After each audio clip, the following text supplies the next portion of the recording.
people in a family, each one thinking that the other could do things or should do things a little bit different.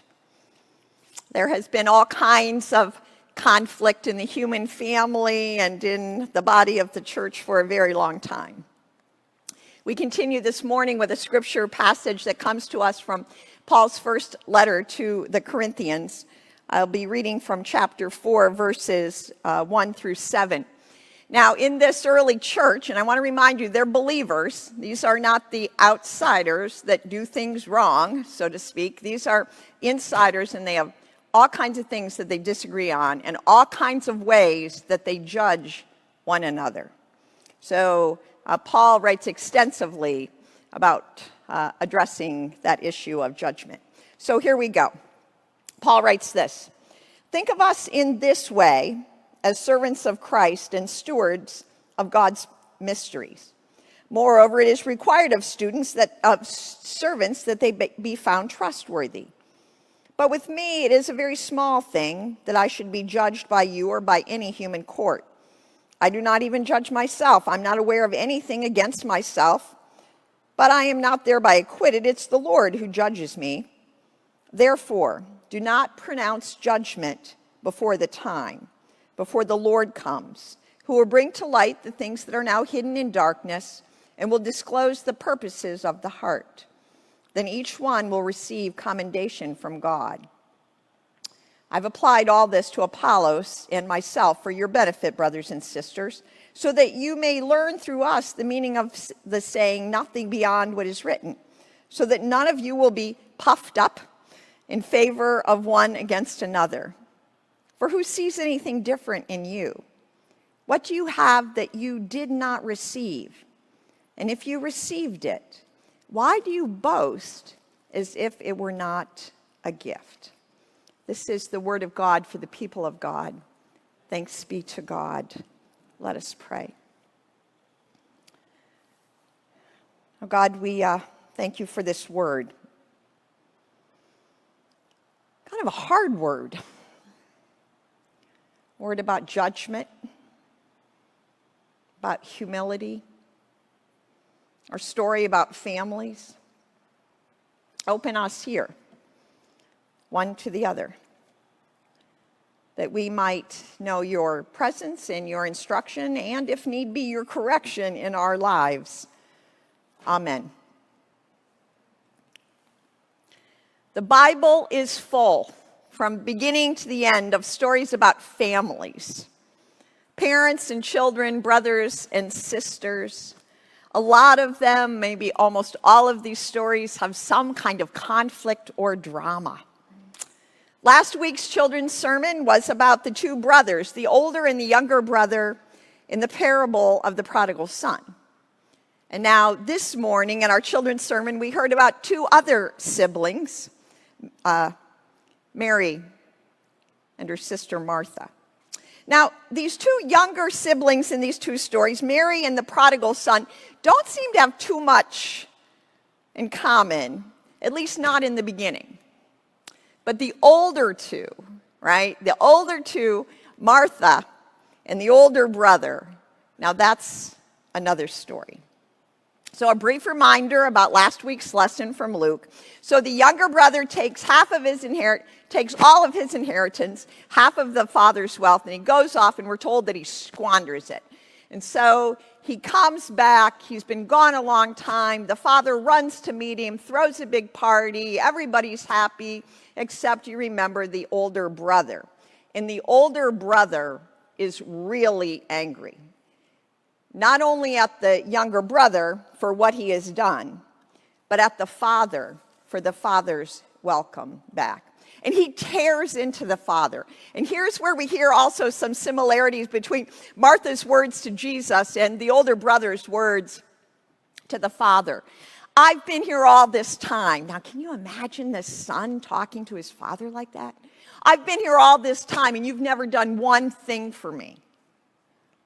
And that's when the father says, listen, for all these years, everything that was mine has been yours. We haven't even needed to throw a party because you have always been with me. But when you hear those words of love from the Father, you can't forget those first words from that older brother. Because what do you hear? And it might be something that we all have felt. Anger, yes. Resentment, for sure. For good reason, right? He has a decent case for being taken for granted and feeling like he's been taken advantage of. And how about Martha in this story? I think a lot of us, maybe a lot of women particularly, find this to be a really hard lesson. See, Jesus, we're told, shows up for dinner with his disciples, as much as we can tell. So the meal isn't going to cook itself, right? Any of us who've ever had company over, you invite them for dinner. Someone's got to go to the grocery store and cook the food and get the space ready.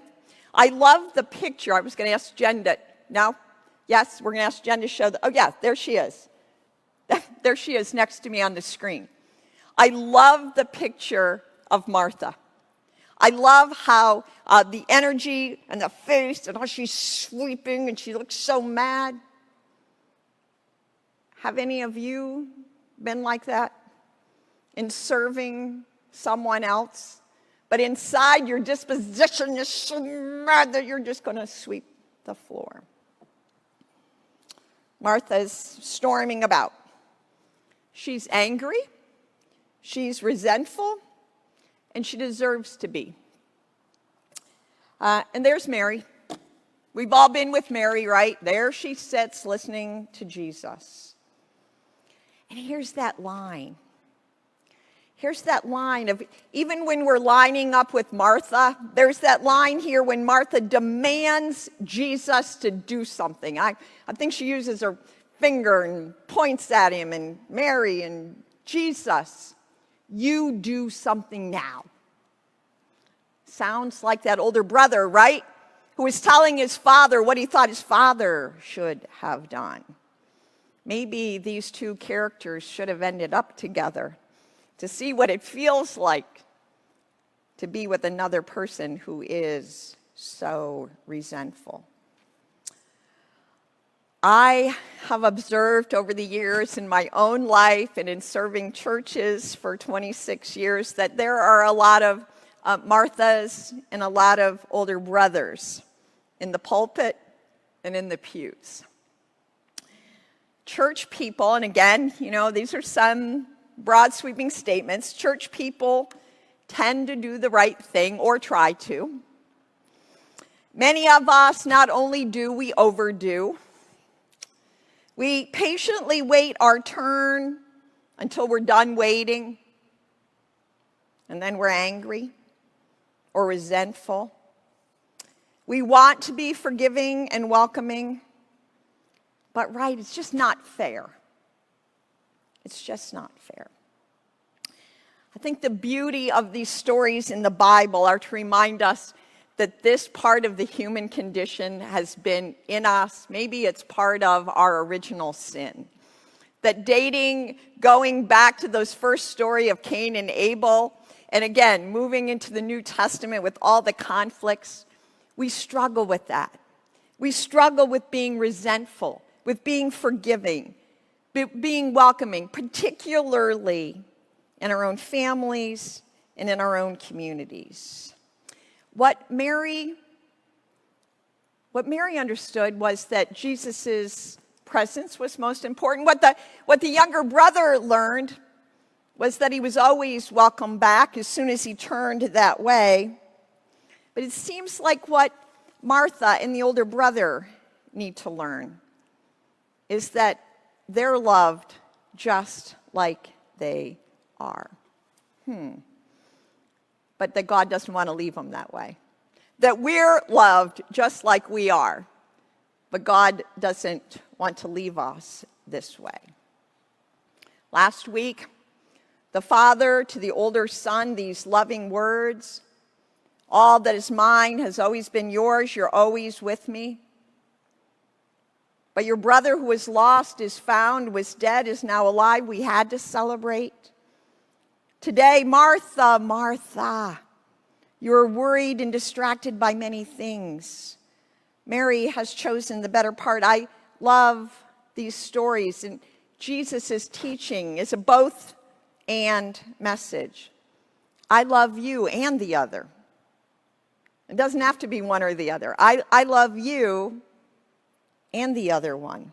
I love you as you are, and I want what's best for you, which is love and change and growth. This passage from the letter to the church in Corinth has a similar theme. Words from Paul, but really based on Jesus' words. What we hear throughout this letter, like I told you before I read that passage, what we hear throughout this letter is about these Christians who are constantly in conflict over allegiance to a leader, over agreement on practice of worship and life together, and also on this crazy thing about judging. Who's got the greater gifts? They disagreed on a way to live together. Those early believers were consumed by that. When I read again from verses 6 and 7, Paul says, I teach you this so none of you will be puffed up. That's always such a great expression, because I think both Martha and the older brother were a little bit puffed up. Maybe some of us lean that way. So that none of you will be puffed up in favor of one against another. For who sees anything different in you? What do you have? That being about a gift. What do you have as a gift that wasn't given to you? And if it was given to you, why would you boast? You can only be thankful. Paul's addressing resentment, judgment, boasting in the church. So both the gospel stories that we've looked at over these last 2 weeks in the children's sermon, they've addressed families. And as difficult as it is, it's good to know that we are not alone, that we all have our struggles, whether we're Martha and Mary or the prodigal and his brother. Maybe you, like me, at times feel judgmental. Maybe you, like me, sometimes feel resentful. That's okay. I think that's what the gospel stories tell us. That's okay, because we're real and human. But again, God doesn't want us to stay and live in that. We are called to something more. So we can this morning claim with confidence that, like Jesus with Martha, like the father with the older brother, the word comes to us this morning of gentle love and correction, that in confidence we can accept the blessed assurance that Jesus is with us.